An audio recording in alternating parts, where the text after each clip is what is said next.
When did your mom die? My mom died a year and a half ago. Okay, and she died of cancer?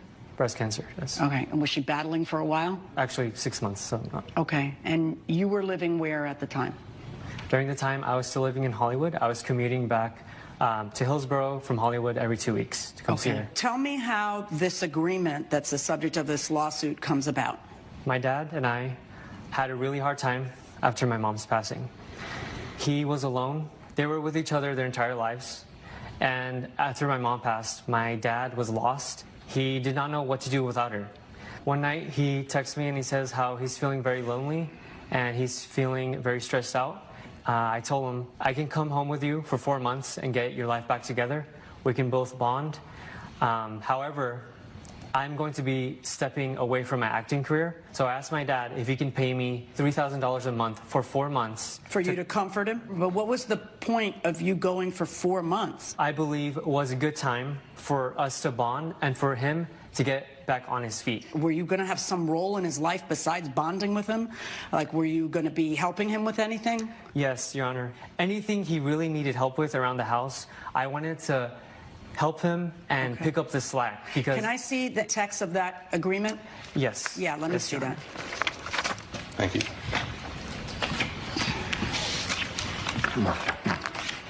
Damien, I feel so, this is on May 14th. Damien, I feel so lost without Julie. My heart feels empty.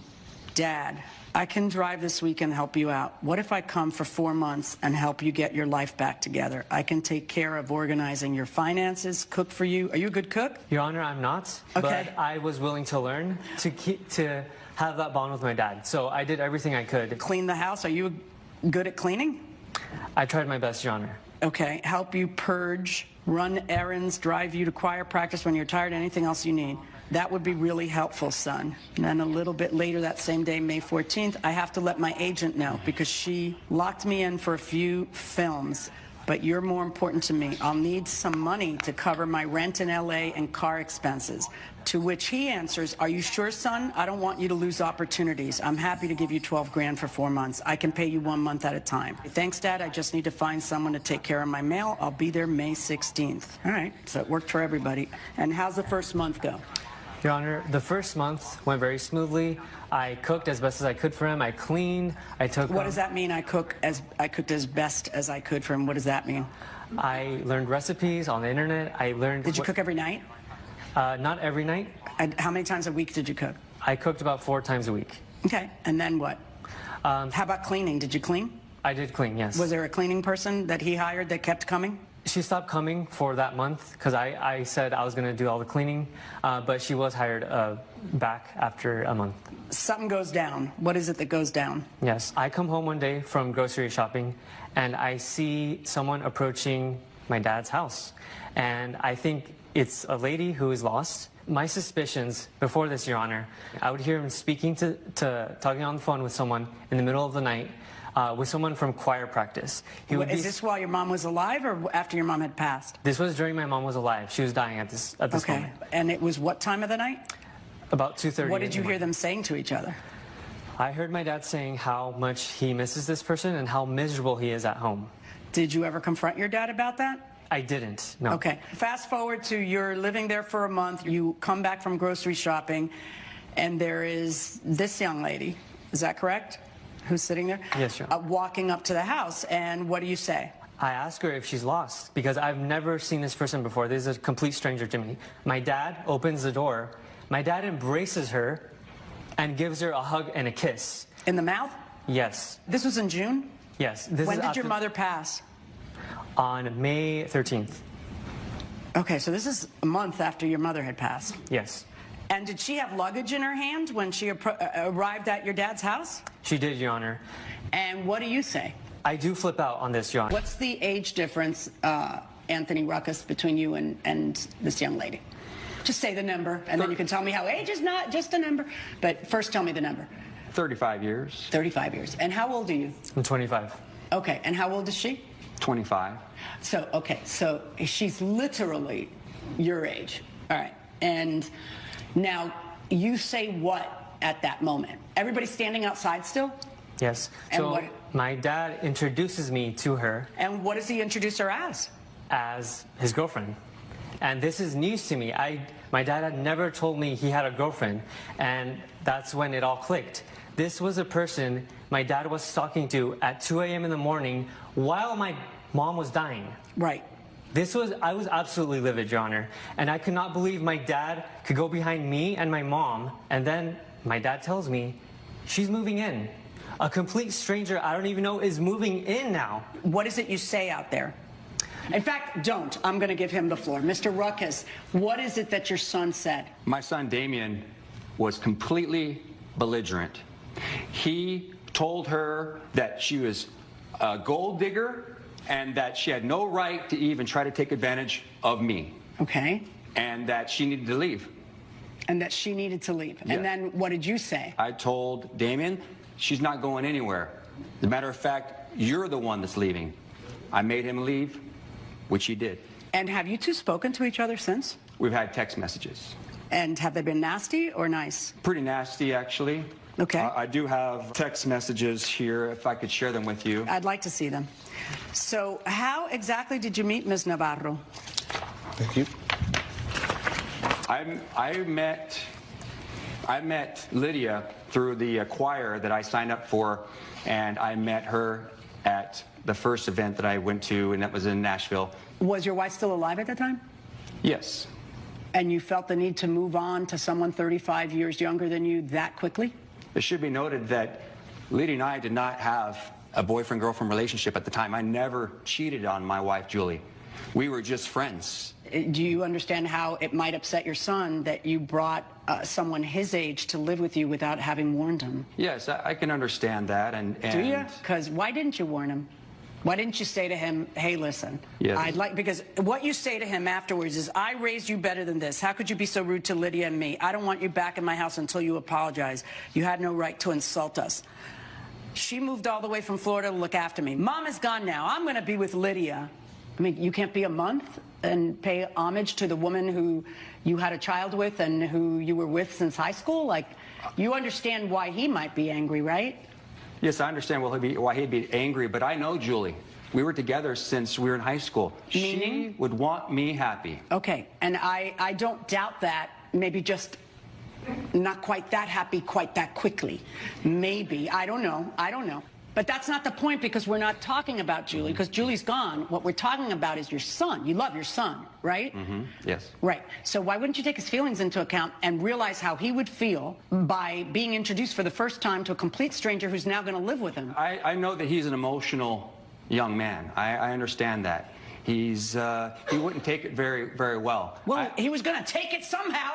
So how did you think he'd take it better if it was just a big old surprise? Yes, absolutely. How'd that go for you, that theory? Well, it didn't work out well. Right, it but didn't. The thing is that he didn't give Lydia a chance. Okay, he didn't know to give Lydia a chance, because Lydia just walks up with luggage and is moving in. You hired a private investigator.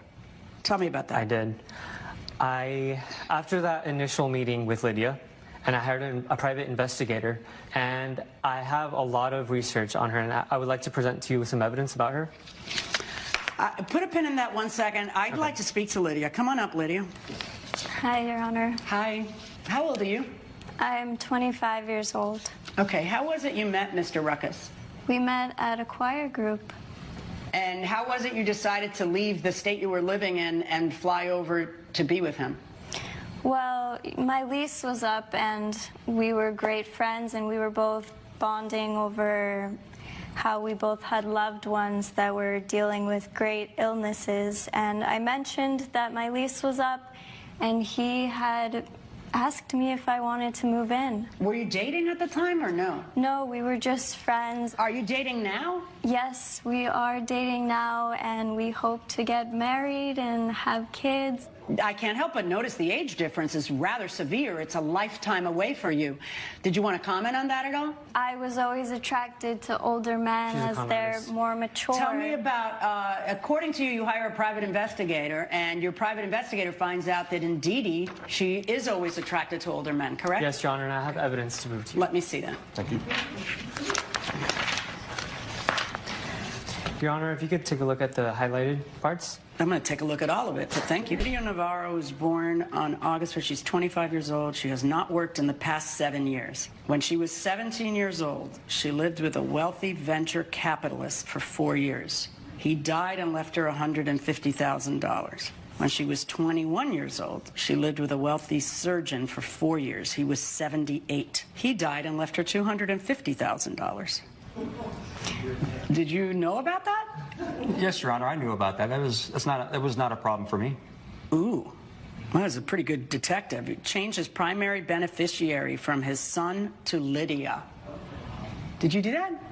Yes, I did. He showed me that he had no care for me and my life and my future Why? wife, Lydia. Why? Because he was shocked I didn't trust him to take care of the money the way Lydia would. when you're gone? Yes. So you wrote your son out of your will? Yes. Because the important thing is that the money be taken care of? By the way, according to the investigator, you gave her power of attorney? You seem like you don't need someone else to exercise your agency, much less a 25-year-old. You know, She's manipulating him. She's manipulating him. Oh my God. If I was a betting woman, I think that she's touching him in all the right places. But what I don't understand is the power of attorney and switching the will so quickly. Like, you're not married yet, right? No. How did the subject of a power of attorney come up? Well, Your Honor, we had talked about getting married and having kids. So what? I'm married for 30 years. I don't have a power of attorney over him, and he doesn't have a power of attorney over me, and we're both attorneys. Are you sick, sir? Are you healthy? I do have a heart condition. Did she know that? Yeah, she knew I had a massive heart attack, yes. All right, young Mr. Ruckus, you got paid the $3,000 for the first month. Yes, Your Honor. And you are suing for $9,000 for the rest of the months because what? I never realized that a new stranger was going to be brought into our lives. The thing is that your father is pretty on the ball and he seems to be making his own decisions. Mr. Ruckus, did you ever seek anybody's counsel before you decided to make these sweeping changes in your life where you hand over control of your business to a 25-year-old who has literally zero business experience? I decided on my own. I seen. Do you not see how this looks? I'm aware of how it looks. Lydia gives me something special. And if it's... You don't have to pay that much for it. You don't. I'm telling you, the going rate out there is not that. I don't really care about the money. It's really about the respect, the disrespect that actually he showed Lydia. I need to teach him a lesson. Do you? Yes. So what you did was disinherit him and hand some hoochie mama How is that teaching him a lesson? Because if you think about it... I've thought about it enough. He gave up a bunch of gigs. You threw him out. I'm ordering you to pay him the $9,000. All rise. So if this issue had happened in Nigeria, we would say that, of course, it's even what I think. Because, I mean, how can a grown-up man like that be manipulated by a girl of 25 years? As in, what? I know you know what I'm thinking, and that's what you're thinking too. They don't give up a women, they have power. I'm telling you, if this woman had done this here in this country, we know what has happened. Kayamata has played his part. Oh my God. Well, whatever happens, let it happen. But you're welcome.